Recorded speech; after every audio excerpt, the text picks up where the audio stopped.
Okay, team, one of the tools that we use here in the habit cycle is called the sphere of control. The gist of this here is that there are very few things that we can control ourselves. This is largely limited to what you think, what you say, what you eat, how you move your very own body.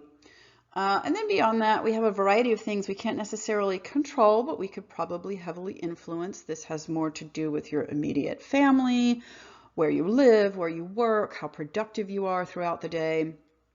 The largest circle here captures literally everything else.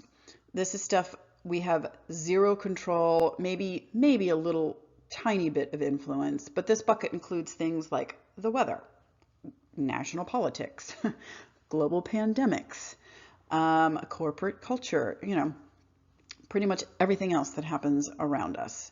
So this exercise can be helpful to recall when it feels like everything around us has melted into complete and utter chaos, and we don't even know where to start to pick up the pieces again.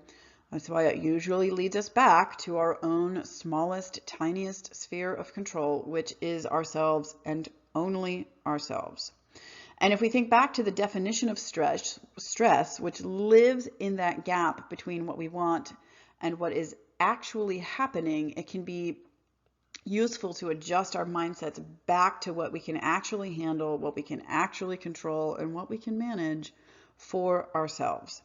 So in this module, there is a PDF that you can download and print that looks just like this sphere that you can fill out for yourself. If you don't want to print it out, just spend some time journaling or thinking about what you can actually control versus what you cannot.